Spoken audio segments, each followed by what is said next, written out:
আজকে আমরা আলোচনা করব হচ্ছে বিক্রয় জাবেদা আমরা কিভাবে তৈরি করব।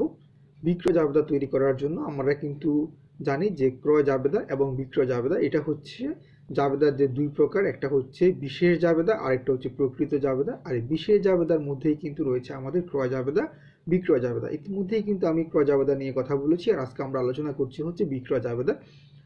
কিভাবে আমরা বিক্রয় জাবেদার ঘর প্রস্তুত করব। তো বিক্রয় জাবেদার ঘর প্রস্তুত করার জন্য আমাদেরকে সবার আগে লিখতে হয় হচ্ছে ক্রমিক নং, তারপরে আমাদেরকে লিখতে হয় হচ্ছে ডেবিট হিসাব খাত। এখানে একটু ভালো করে মনে রাখার চেষ্টা করবেন যে ডেবিট হিসাব খাত, যেমন ক্রয় জাবেদাতে আমরা লিখেছিলাম হচ্ছে ক্রেডিট হিসাব খাত, একইভাবে বিক্রয় জাবেদাতে আমরা লিখবো হচ্ছে ডেবিট হিসাব খাত। এরপরে আমরা লিখবো হচ্ছে কিন্তু এখানে চালান নং। ক্রয় জাবেদা এবং বিক্রয় জাবেদা দুটোই কিন্তু চালানের উপর নির্ভর করে লিখতে হয়। সো আমরা এখানে লিখবো হচ্ছে চালান নং। তারপরে আমরা লিখবো হচ্ছে সূত্র।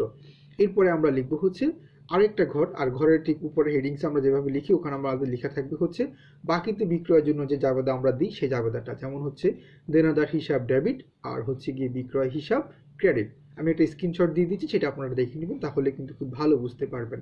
আর এখানে একটা জিনিস কি আপনারা খেয়াল করেছেন, ক্রয় জাবেদাতে আমাদের ঘর ছিল হচ্ছে কিন্তু 6টা, আর বিক্রয় জাবেদাতে আমাদের ঘর হচ্ছে কিন্তু 5টা। আর বিক্রয় জাবেদাতে কিন্তু কোনো শর্ত জন্য আমরা ঘর করি না, যেমন ক্রয় জাবেদাতে আমরা শর্তের জন্য ঘর করেছিলাম, কিন্তু বিক্রয় জাবেদাতে কিন্তু শর্তের জন্য ঘর করতে হয় না। আশা করি বুঝতে পেরেছেন।